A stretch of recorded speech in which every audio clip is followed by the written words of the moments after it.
to invite on stage Managing Director, Accenture Solutions Private Limited, Ms. Shantha Maheshwari, to join us on stage. Give her a big round of applause. We are collaborating with our partners, and Accenture is one of our partners as well. So we'd like to hear from Ms. Shantha Maheshwari. I hope you're able to hear me in the back. Okay.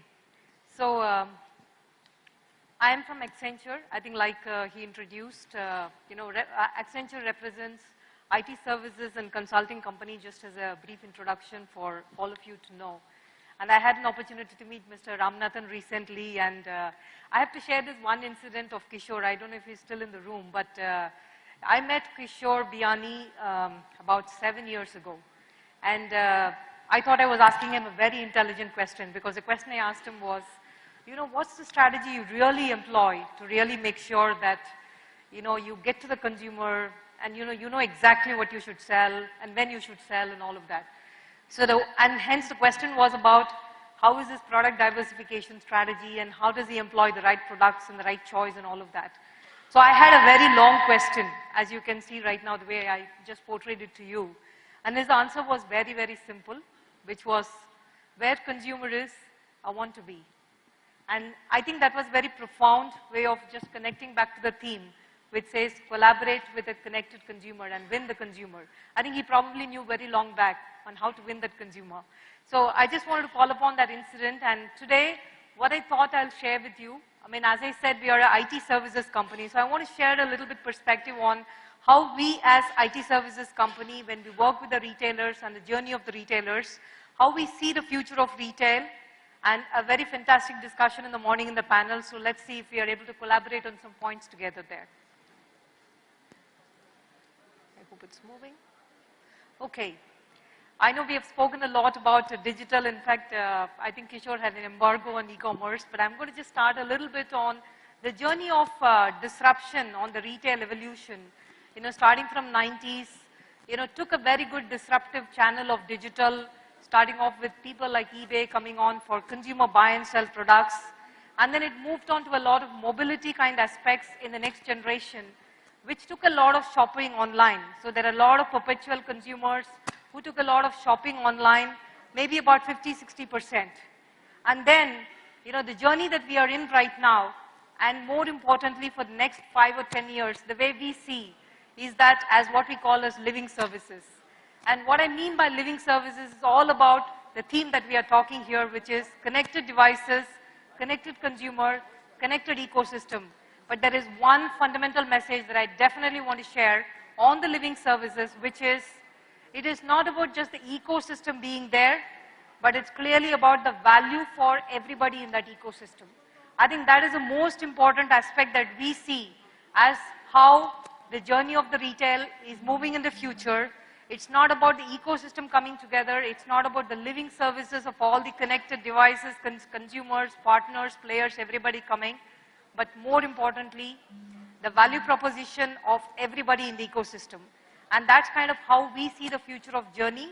And more importantly, the journey even beyond, like maybe 25, 26, 2026 and all of that. So obviously, when I say living services, and all of us know, I think somebody like Nagesh asked all of us, I think, do you carry one device, do you carry multi-device? I think all of us carry many devices. In fact, my mom, yesterday when I was just talking to her, I think the way she uses iPad is like nobody's business, right? So much connected, and that is clearly transforming the living services across all generations, be it millennials, be it people in the middle ages, people in the old ages, elders. I think all of us use the ecosystem of digital in very different ways, and how they adapted to getting to know the products and getting to know the product insights. And my mom thinks that, you order something in online, it should just come the same day delivery. I think that's the kind of digitization impact the living services is causing more and more. So the way we see the living services impacting retail and the future of retail is fundamentally on these two parameters: digitization of everything and liquid expectations. So when we say digitization of everything, what we clearly mean is, it's not just the omni-channels.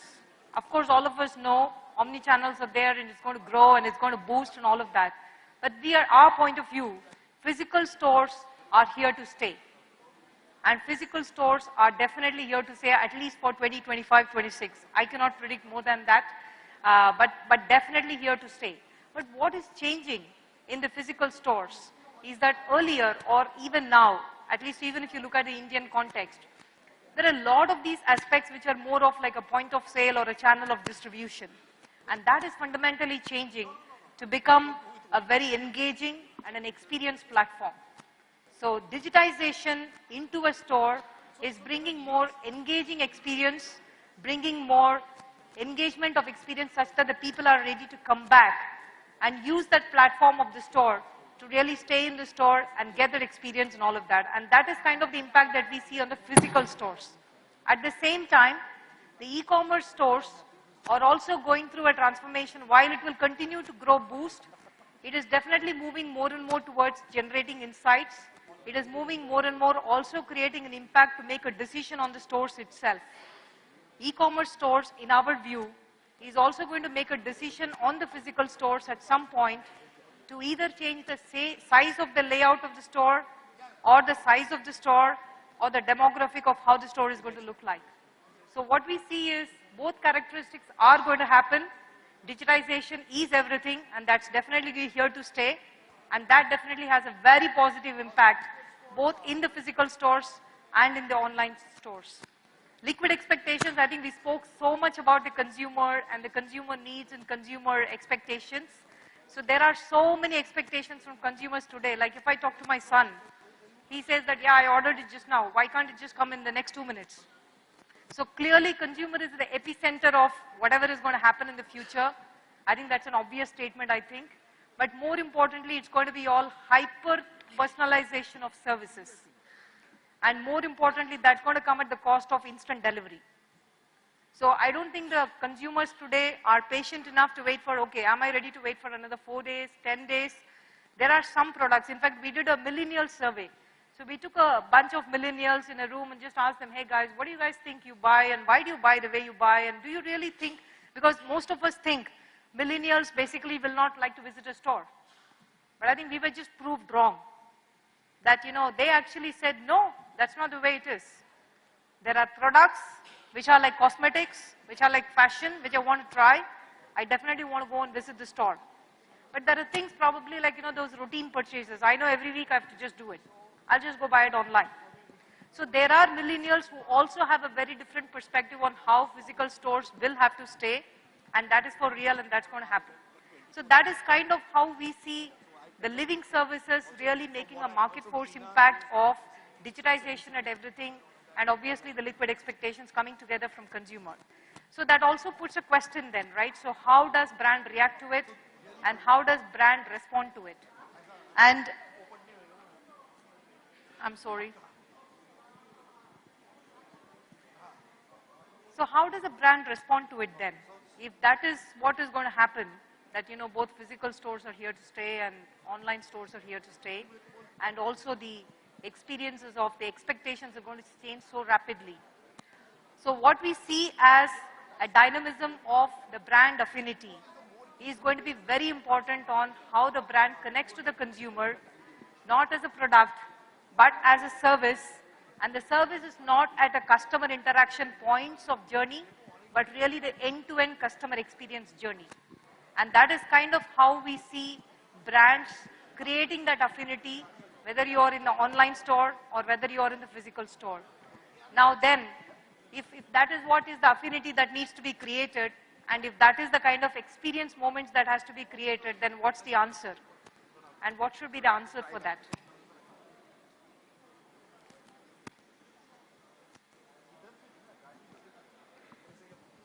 So the answer is this.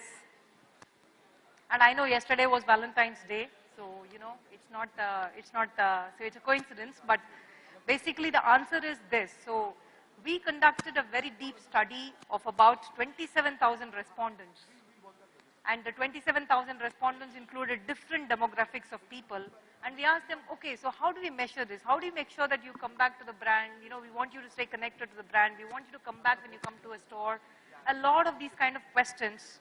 And the answer was in some form in these paradigms of this heart. So basically, the heart is expanded into these 5 elements. So if we as a retailer are able to measure a brand and the experience of that brand in these 5 perspectives, is our brand fun? Is our brand relevant? Is our brand engaging? Is it social? Is it helpful? If we are able to put our brands into these paradigms, and we have done this exercise for a couple of brands as well, then you get a whole view of how the engagement of your brand should be for the consumer, and hence this experience framework has actually worked. So we have done this for a couple of clients, we have also taken it back to them and we have discussed that, and I think it's proving right in many of the parameters that we have actually shown the demographics as. And hence this we believe is going to be the way to look at customer experience in future, and how the future of retail will have to engage, whether it is in physical store or whether it is an online store, because anyway they are all blurring eventually, and hence this is going to be a very important paradigm for future. Now if this is the kind of experience that we have to set in, then of course I just introduced myself as somebody from Accenture and somebody from technology. So how does technology help? And I heard a lot of very interesting conversations in the morning. It was so heartening to hear some of the very open conversations and the real issues that we have on hand. But again, you know, I think the technology has its play with respect to where we want to go. So the future of retail is not possible without the certain level of adoption of technology for sure. And hence, there are 5 trends that we see as a future of retail that is taking its shape. And each one of them by itself has to come together if we have to derive many of the aspects that we talked about in the morning, which is, you know, I think a lot of aspects in the debate was about how do we get the infrastructure in place. A lot of debates in the morning was about how do we get the supply chain value at every part of the ecosystem, and how do we get a value for everybody in the ecosystem. And if that is the kind of angle of direction that we are also seeing from whatever we see from the IT services that we do for our clients, these are the 5 important technology trends that will definitely get adopted in the future of retail. Each one of them, trend 1, artificial intelligence is the new UI, and that's the way to engage with any customer, pre-engagement, during a store assistance, and there are a lot of retailers who are already doing this. And again, the level of adoption, level of engagement will decide how much of customer experience, the index that you want to create. But that's clearly a trend that's coming, and that's here to stay. Ecosystems as macrocosms, I think a lot of them spoke in the morning about the ecosystem, but the fundamental message I want to share is it's not about the ecosystem by itself as an ecosystem, value migration and value for everybody in that ecosystem. That's going to be the most important element. So technologies like blockchain, they are going to absolutely disrupt the way this whole ecosystem will work and how it will create an impact. Workforce, very interesting dimension. I'm in IT services, obviously I should be worried as well. If half of the things becomes robots, what do I do? But I think it's reality. It's a connected workforce in the store, connected workforce with respect to virtual agents and insights in the online store. It's also going to happen to a lot of players like us, where the services for some of these retailers will be a mix of all of these. And that's becoming a very, very important paradigm. And today, I don't think in the ecosystem, one person is going to just build the product. There is going to be somebody who's going to think of an idea, somebody who's going to put some part of it, and somebody else is going to build on it, and something else is going to come. I think that's clearly how we see, you know, the whole workforce changing, even in the stores, connected workers, and as well in, you know, players like us, which are IT services. Designing for humans. I think that's a very, very important trend, especially with the retail in the future where we are going. Designing for humans is a very absolute new phenomena. I think we have all designed systems in the past for simplification, standardization, consolidation, and all of that. This is about designing all the new systems from an angle of human-centric behavior, human-centric insights, human-centric emotions, human-centric feelings. These are the kind of aspects the systems will get designed in the future, and hence that trend becomes a very important phenomena. Now, if you put all of them together, definitely the last trend comes through, which is absolutely going to be uncharted territory. I think all of us probably are going to see a future of retail which is absolutely in a very different world than what we are seeing today. And that kind of leads to a lot of digital mix anywhere and everywhere that you're in. And with that said, I'm kind of going to just, give you a piece of view on how we have helped clients in adopting the strategy of this journey. And, it fundamentally goes in 3 blocks: innovate the core of the applications, accelerate the journey in terms of the application landscape, and more importantly, outperform the clients for their business to grow. Now, if I say this, what does it mean?